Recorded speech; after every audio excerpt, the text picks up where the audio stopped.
Hello everyone, myself Mr. Sunil sir, and once again I welcome you all at Nagesh Kurzgi Orchid School TV channel. Students, already we have started with the first topic of science, that is food and health, and in our previous session we had studied about importance of food and health. Also we had studied about different types of nutrients, importance of nutrients, different groups of foods. Also we had studied about balanced diet. So today we are going to learn about the remaining part of the topic, that is food preservation and different kinds of diseases. So see the first point of the topic, that is food preservation. So what is mean by food preservation? See, food preservation is the technique, food preservation is the technique used to stop the spoilage, loss of quality, nutritional value and avoid food poisoning in the food. What is mean by food preservation? Food preservation is the technique used to stop the spoilage, loss of quality, nutritional value and avoid food poisoning in the food. As we all know that nutrients from food often lost due to some reasons. Now let us see about the different reasons of the loss of nutrients from the foods. Nutrients are lost because of wrong methods of cooking and handling food. Means usually what we do, we use some wrong methods of cooking food, like we use excess water for cooking, as well as we store the food without covering them, and that also cause to loss of nutrients from food. That means using wrong methods of cooking food, like using excess water for cooking food as well as storing food without covering them, can cause to loss of nutrients from the food. Second way of nutrients loss of the food, that is washing fruits and vegetables after cutting. Washing fruits and vegetables after cutting. That means generally what we do, we wash the fruits and vegetables after cutting. What we do, we wash the fruits and vegetables after cutting. But when we wash fruits and vegetables after cutting, some of the nutrients from them also get washed away with the water, and to avoid this you have to wash the fruits and vegetables before cutting them. What we have to do, if you want to wash the fruits and vegetables, we have to wash the fruits and vegetables before cutting. Then next step is that throwing water from food. Throwing water from food. That means generally people uses excess water for cooking. Excess means extra water for cooking, and after cooking what they do, they throws away that extra water from that food, and when we do so, the nutrients from that food also get washed away. If we throw that excess water from the food, the nutrients which are dissolved in that water can also be washed away with the water. And last way by which nutrients are lost, that are keeping foods for longer. Keeping foods for longer. That means when we keep foods, fruits and vegetables for longer time without using them in proper time, it also causes to loss of nutrients from the foods. And what happened with that food? It also starts smelling bad, and this is a sign of that germs and mold have started growing on them. What happens to that food if we not use that food on time? It starts smelling bad, as well as they start to spoil, and they are spoiled. So to avoid that, we have to use foods, fruits, vegetables in time.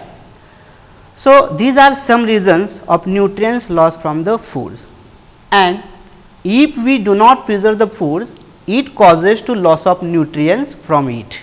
Suppose if we do not preserve the foods, if we do not store the food properly, what happens to the food? It causes to loss of nutrients from it, and it starts smelling bad, and germs are growing on it, and it also get spoiled. And when we eat such spoiled food, can causes food poisoning and other stomach problems also. So, but we can avoid this by using some methods of food preservation. By using food preservation method, we can save the food, or we can preserve the food for longer time. So, now we have to learn how exactly we can preserve the foods, or which methods are useful for preserving the foods. So, there are different methods of food preservations. So, let us see how exactly we can preserve the foods for longer by using different methods. There are different methods of food preservation like refrigeration, dehydration, sweetening, salting, canning and pickling. But as well as there are other than that, there are so many methods of food preservations, but in this lesson we have to learn only about these 6 methods of food preservation. So, let us see how refrigeration helps to preserve the foods. First method of food preservation is refrigeration. This is commonly used method to preserve the foods for several weeks. This is commonly used method to preserve the food for several weeks. Example: fruits, vegetables, meat, milk, etc. can be saved by this method, and this is very commonly used and general method of food preservation. Why? Because nowadays freezer is available in everybody's house, and by using fridge, by using refrigerator, we can save the food for longer. So, this is most commonly used method of food preservation, and foods like milk, fruits and vegetables can be stored in refrigerators for a few days. And in the refrigerator there is the section of deep freezer, and in that section we can save some food products or food items like chicken, meat, fish, etc. We can save, or we can keep that food product in deep freezer to save the nutrients from it for several weeks. That means, in refrigerator we can save the food like fruits, vegetable for several days, and in the section of deep freezer we can save, or we can keep meat, chicken, etc. in the deep refrigerator for several weeks. How it is possible? We know that temperature in the refrigerator is very cold, and cold temperature in the refrigerator slows down the growth of microorganism and germs from the food, and which helps to save the nutrients from the foods. So, by using refrigeration we can save some food like fruits, vegetables, meat, milk, etc. for several days and several weeks. Now, second method of food preservation is dehydration. Dehydration. What is the meaning of dehydration? Dehydration means removal of water. Removal of water, or in this method we remove the water from food. What we do in this method? In this method we remove the water from foods like pulses, nuts and some fruits by drying them in hot sun. And due to dehydration, what happens? Due to dehydration, water from food items gets removed. Water from that food items get removed, which helps in avoiding the growth of germs and save the nutrients from the food. This is, as well as this is very simplest and cheapest method of food preservation. Dehydration is very simplest and cheapest method of food preservation. Why? Because in this, using this method we do not require any equipment, or we do not require any material to save the food. We can generally dry the food items in hot sun. By this way also we can remove the water from the food, and we can save the food for several weeks or several days. Using this method we can preserve some pulses, fruits and vegetables also. You can see the picture of the food that can be saved or that can be preserved by dehydration. Some resins, cashew nut, dry fruits are there. Generally dry fruits and some fruits can be saved by using dehydration, by using this method of food preservation, that is dehydration. Dehydration, once again dehydration means removal of water from foods, and example of that can be dehydrated peas. Dehydrated peas. Now look at the next method of food preservation, that is sweetening. Next method of food preservation is sweetening. As name itself suggests that, what is meant by sweetening? The name itself suggests that sweetening means addition of sugar. Addition of sugar. What we do in this method? In this method of food preservation, we add sugar. In this method of food preservation, we add sugar in the foods to save the foods from spoilage. And by using this method, we can preserve the food in the form of jams, as well as in sugar syrup. You can see the picture of food products that can be saved in sugar syrup. This bottle shows sugar syrup, and by using this method we can save the food products or food like jams, pulps and sugar syrups. Next method of food preservation is that salting. Salting. What is meant by salting? Salting is same like sweetening, but instead of sugar, in this method what we do? Instead of sugar we add salt. Like sweetening, in this method we use salt instead of sugar, because salt prevent the microbial growth. That means sugar can avoid the growth of microorganism and also kills the germs from the food. Salt can kill the germs from the food. So in this method of food preservation, in this method of salting, we add lots of salt in food to save the foods from spoiling, and we can save the food items like fish. This is mostly used method to preserve the fish and other sea foods by using this method. Now next method of food preservation is canning. Canning, another name of canning is also bottling. In this method of food preservation, what we do? In this method of food preservation, in the canning or bottling, food contents are processed and packed in an airtight container. Packed in an airtight containers or airtight jars or airtight bottles. You can see here some food products are saved in that airtight container, airtight tins, bottles, and by this way we can preserve the foods. So what we do in canning? In this method of food preservation, food contents are processed and packed in an airtight container or bottles at high temperature, and due to an airtight container, what happens? Food contents did not get in the contact of air. Due to airtight container or bottle, what happens? Food contents did not get in the contact of air, and it avoid food content from spoiling. So this method is useful to prevent foods such as meat, fish, fruits, some vegetables and baked beans. By using this method we can save this type of foods. Now next method of food preservation is pickling. This is very commonly used and simplest and cheapest method of food preservation. What we do in this method? As we all know that this is very common method of food preservation, and in this method what we do? We add some preservatives like vinegar, oil or salt to preserve the food from spoiling. What we do in this type of food preservation method, food preserving method? We add preservatives such as vinegar or oil. What we do? We add some preservatives such as vinegar or oil. Example, pickles.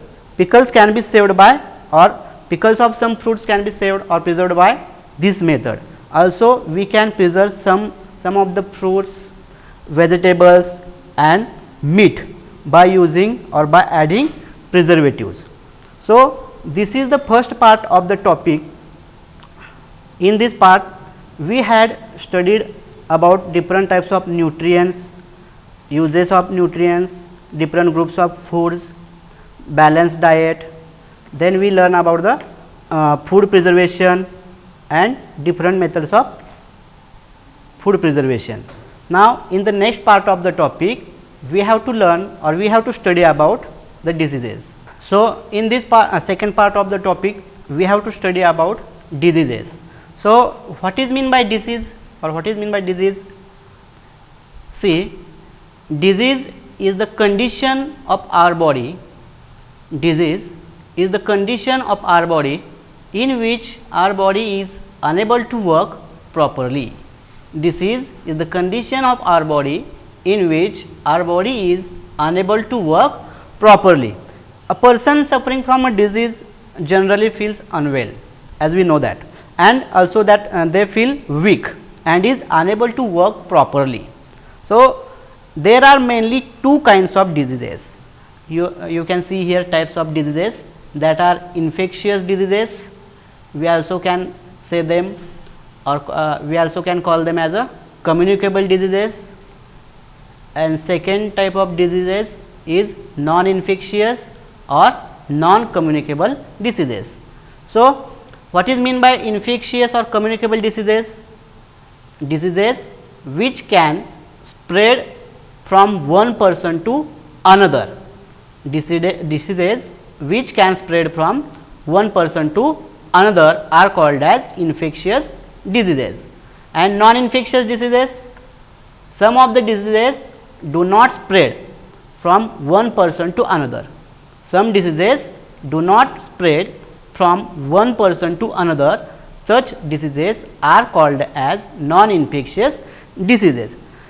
That means a person on the basis of that, diseases can be divided into two parts. There are mainly two kinds of diseases. First one are the kinds of diseases that are caused by very tiny living things. First one, that means that infectious or communicable diseases can be caused by very tiny living things. We call them as germs. And second one, that means non-infectious or non-communicable diseases are caused by deficient diet. Caused by deficient diet. So, what is mean by deficient diet? Deficient diet means when your body did not get all the nutrients, or suppose if you are not eating all types of nutrients, or you are not including all types of nutrients like proteins, vitamins, minerals, carbohydrates, fats into your daily diet, then your body did not get proper nourishment or proper nutrients, and due to that some diseases can be caused, and we can say them as a deficiency diet or non-infectious or non-communicable diseases. On the basis of that, they are divided as infectious or communicable diseases, infectious or communicable diseases, infectious or communicable diseases, and non-infectious or non-communicable diseases. So, let us learn today. We have to learn only about infectious diseases or communicable diseases. So, some diseases can spread from one person to another. Such diseases are called as infectious diseases. Some diseases can spread from one person to another. Such diseases are called as infectious diseases, and infectious diseases are caused by germs. Mainly they are caused by germs, and a person gets the disease when germs of particular disease enter in the body and harm it. How it occurs? A person gets the disease when germs of particular diseases enter in the body and harm it. So, these germs can spread to other people who come in contact with the person. For example, you can see that from your class, suppose somebody is suffering from cold or conjunctivitis. What is meant by conjunctivitis? Conjunctivitis is an eye disease in which your eyes becomes red. When you see that somebody is suffering from cold or conjunctivitis, at the same time you can see that lots of children or lots of students or lots of your friends also suffering from the same disease. So, infectious diseases can be spread in many ways. Now, we will learn about it in detail, how actually they spread. Infectious diseases also can spread from through infected food and water. through air, through insects, through direct contact and through damaged skin. These are some of the reasons, that is through infected food and water, through air, through insects, through direct contact, through damaged skin. By this way some infectious diseases can be spread. Now, see actually or how exactly they can spread through infected food and water. As we all know that food and water is very essential thing for our life. We cannot live without food and water, and food and water can become infected with germs. Sometimes food and water can become infected with germs if they are not stored properly, and when we eat such infected food and drinks infected water can causes diseases to spread, and diseases like diarrhea, typhoid, jaundice and cholera. Diarrhea, typhoid, jaundice and cholera are some of the diseases that can be spread in this way. In this way means when we eat infected food or drink infected or polluted water, then that type of diseases can occur or can spread. Germs also can enter in the food through dust and dirt also, and some insect like cockroaches and house flies also carry dust and dirt as well as some germs through the onto the food, and some small animals such as rats also spread germs, and due to that food and water become infected. So, in this way some infected diseases can be spread through food and water. Now, see how through air some infectious diseases spread. As we all know that like food and water, air is also very essential thing for our life. We breathe in air, oxygen that we get from the air, oxygen which is needed, that we also get from the air. So, for that we have to breathe in clear and pure air, but suppose we breathe in dirty or polluted air, some of the diseases can cause or spread from that polluted air. As well as when a sick person coughs, sneezes or spits, germs are released into the air from their spits and coughs, and when a healthy person breathes in this infected air, the germs from that infected air may enter in the healthy person's body, and diseases like common cold, flu, measles and chicken pox. Some diseases like common cold, flu, measles and chicken pox can be spread through infected air or polluted air. Also, air pollution also causes some heart diseases, lung cancers and respiratory infections in children. As we know that air can be polluted through vehicles, through smoke, as well as industries and factories also can cause air pollution, and when we breathe in that air we can suffer from that serious diseases. Like that we can air is also cause to spread of infectious diseases. Now, see how actually insect spread some infectious diseases. Through insects, how exactly infectious diseases can spread. As we all know that insects and germs are everywhere, but some of the insects like mosquitoes and fleas also spread diseases. For example, if we see female Anopheles mosquito, what she does? She sucks the blood of person with malaria. When we see female Anopheles mosquito sucks the blood of person with malaria, it sucks the germs of malaria too from the body of infected person, and it becomes a carrier of malaria germs. And when that mosquito bites to healthy person, the germs of malaria are spread up, enter in the body of that healthy person and make him suffer from malaria.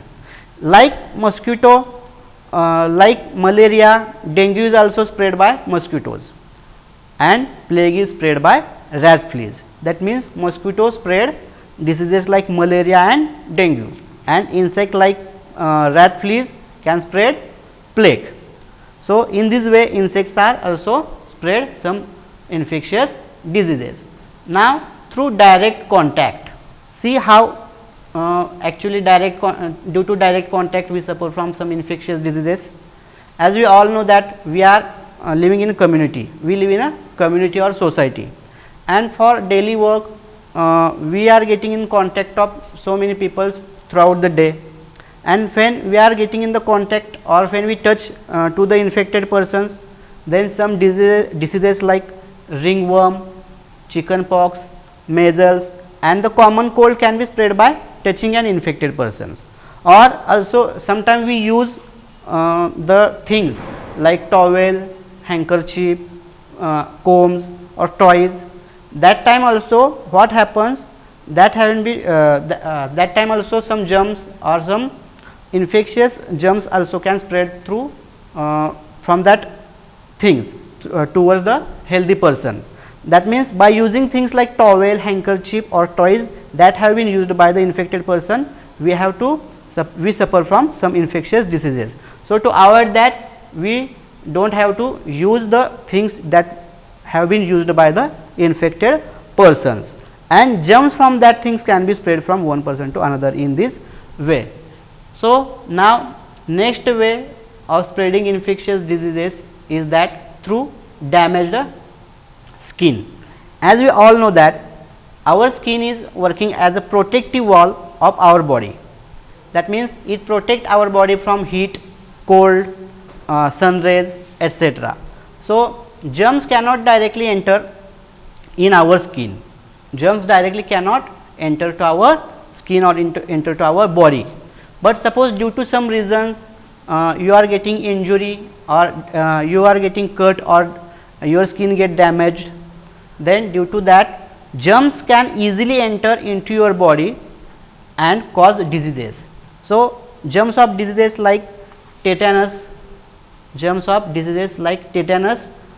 also germs of diseases such as tetanus get into your body through in the skin. So, these are some reasons due to that infectious diseases can be spread. Now, here you can see some of the pictures of how actually diseases can spread through infected food, through air and through insect bites.